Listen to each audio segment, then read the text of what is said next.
मराठी लघुलेखन 100 शब्द प्रति मिनिट.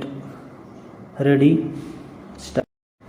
समाजामध्ये संपर्क साधताना धंदा, व्यापार, विकास, प्रशासकीय सेवांचा यामध्ये विस्तार यांचे अनन्यसाधारण महत्त्व आहे. गेल्या सुमारे 100 वर्षांमध्ये नवनवीन माध्यमे काळाच्या गरजेनुसार उपलब्ध झाली. त्यामुळे व्यवहार, शिक्षण, प्रशासकीय सेवा, आर्थिक व्यवहार, करमणूक, निरनिराळे खेळ या क्षेत्रांमध्ये आमूलाग्र बदल झाला. विविध माहिती ताबडतोब मिळविणे व मिळालेल्या माहितीवर त्याची प्रक्रिया करणे व ती माहिती योग्य त्या ठिकाणी विनाविलंब पोहोचवणे आता अत्याधुनिक दळणवळणाच्या साधनामुळे शक्य झाले आहे. त्यामुळे लोक जवळ येण्यास मदत झाली आहे. देशातील कायदा व सुव्यवस्था, शिक्षण, आरोग्य, व्यापार, शेती, उद्योगधंदे, देशाचे संरक्षण, करमणूक अशा विविध प्रगतीचे टप्पे केवळ दळणवळण माध्यमाच्या विकासामुळे शक्य झाले आहे. परिच्छेद. संपर्क व्यवस्थेत निरनिराळ्या व्यक्तींशी किंवा संस्थांशी संपर्क जोडणाऱ्या कोणत्याही माध्यमाचा त्यामध्ये समावेश होऊ शकतो.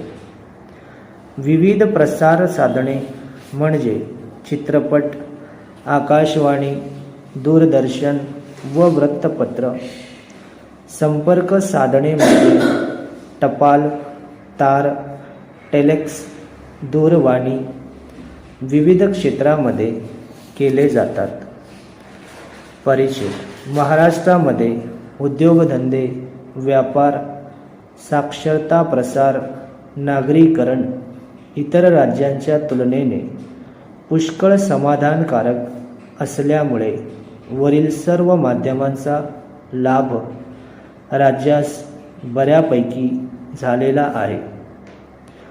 भारतातील सर्वात मोठी तार कचेरी मुंबईत असून देशांतर्गत व आंतरराष्ट्रीय सेवा या तार कचेरी केंद्रामार्फत फार मोठ्या प्रमाणावर पुरविल्या जातात. टेलेक्सची सेवा देशात 1963 मध्ये सुरू झाली.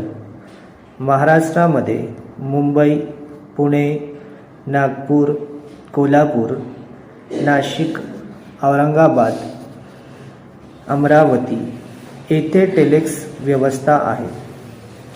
उद्योगधंदा, व्यापार वाढीच्या दृष्टीने टेलेक्स व्यवस्थेत वाढ करण्याची मागणी सतत होत आहे. टेलेक्स टेलिफोनच्या बाबतीत महाराष्ट्र संपूर्ण देशात आघाडीवर आहे.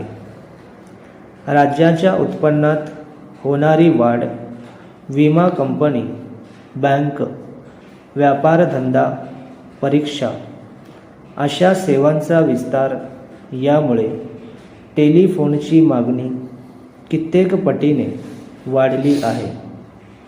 परिच्छेद. करमणुकीचे कार्यक्रम, वृत्तप्रसार, आरोग्य, कुटुंब कल्याण आदींचा प्रसार, शेतकऱ्यांना मार्गदर्शन, हवामान, बाजारभाव, भाषा यांच्या प्रसारासाठी आकाशवाणीचे माध्यम प्रभावी आहे. स्वातंत्र्यापूर्वी 1927 मध्ये प्रथम मुंबई येथे रेडिओ केंद्र सुरू झाले.